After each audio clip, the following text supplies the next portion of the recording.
Hi, I'm Hadley Heath Manning, Director of Policy at Independent Women's Forum, and today I'm joined for a Facebook Live discussion by our IWF Senior Fellow, Vicki Alger, Dr. Vicki Alger. She's also an education policy expert, and that's why we wanted to have Vicki on today to talk about National School Choice Week, which is this week. So thank you, Vicki, for joining me and for being willing to talk about educational freedom with me today. Well, it's great to be with you, and I'm so happy to be discussing National School Choice Week. So my first question for you is very basic, so forgive me, but from what I understand, school choice can mean a lot of different things.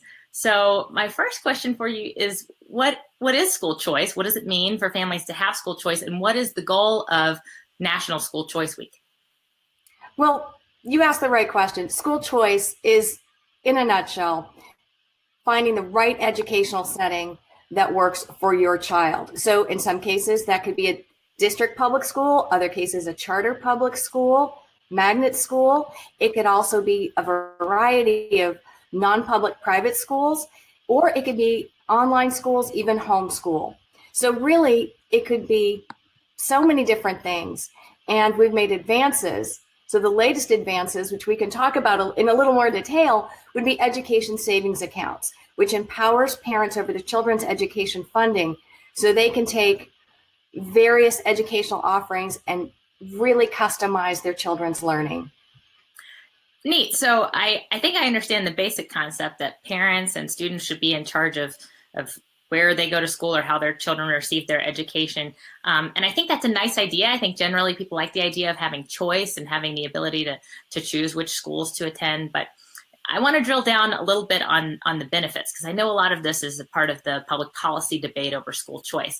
Is there any evidence that having school choice is good for the quality of education that students receive, or does it save money, or there are other benefits beyond those to students and parents, like benefits to communities or benefits to teachers and people who work in public education? So I guess I'm just asking as a general question, why school choice? I mean, beyond the idea that it's nice to allow people to shop around, are there benefits we should be talking about here? Well, the short answer to all of those sub-questions is a hearty yes.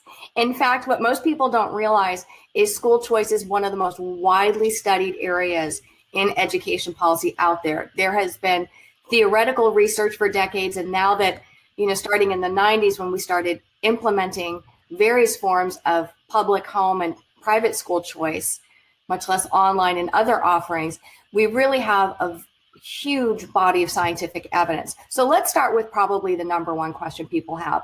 Do children who exercise school choice, whether it's through scholarships, for example, private school scholarships, do they do better academically? And there are dozens of studies, the vast majority of which, when I say scientific studies, I mean gold standard, random assignment, studies that meet very exacting methodological standards for quality.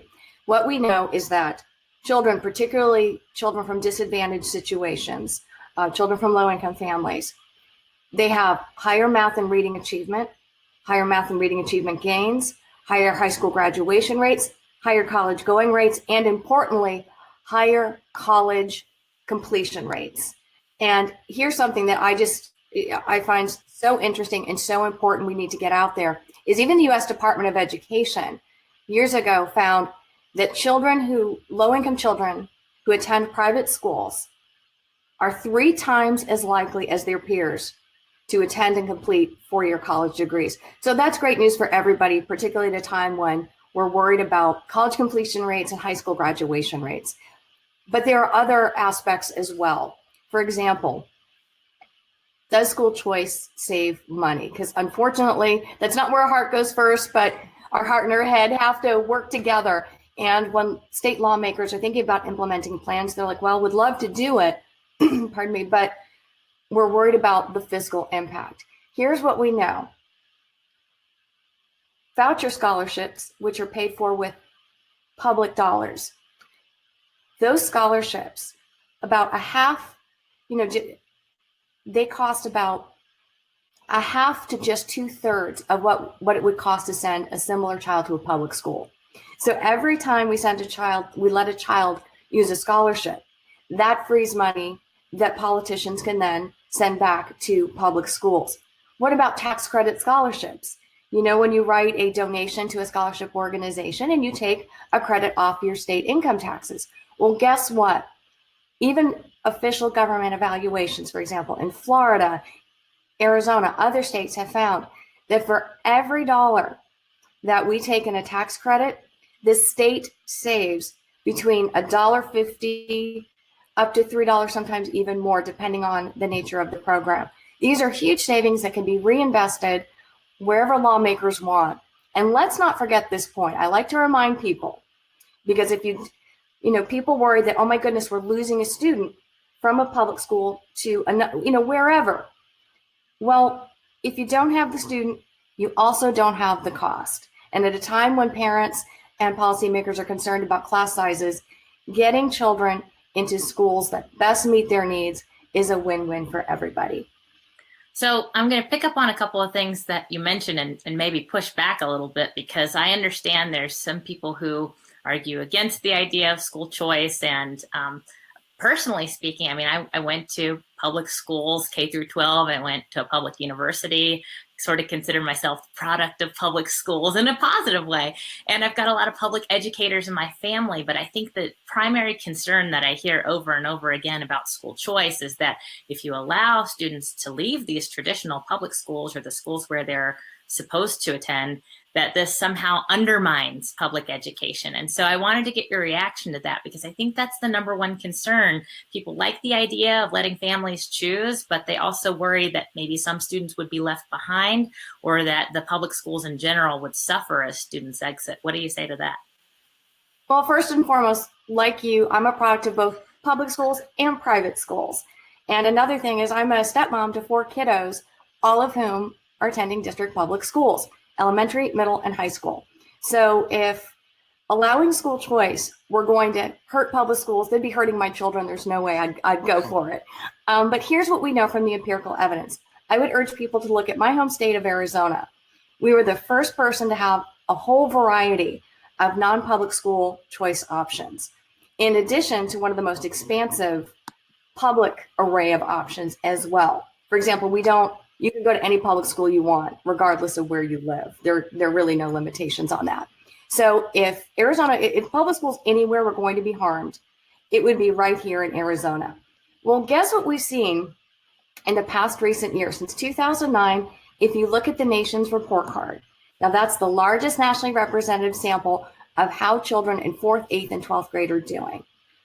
Arizona, which is not the country's big spender, we tend to be on the bottom in those rankings. Arizona leads the nation in the improvement for low-income children, African-American children, and our Hispanic Latino children are making huge gains, bigger than, in some cases, even the state of Massachusetts, which always posts really wonderful gains. Here's another fact. Take a look at the U.S. News and World Report rankings of the best public high schools in the country. Guess which state dominates in that ranking? It's Arizona, in public and district public schools. We have more in the top 25 than California or New York combined, and I can guarantee you we are not even spending close. So our public schools are doing great. They're more responsive, and they're becoming more innovative. Why? Because you give parents freedom, you give schools freedom, and everybody finds a place that's a good fit for them.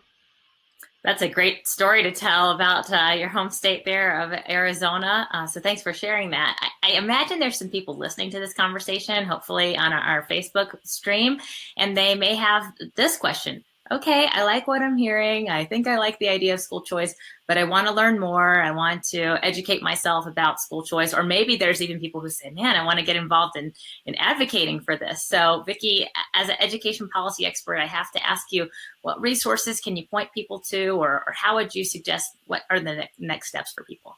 Absolutely. Well, first and foremost, I always recommend, please go see IWF.org.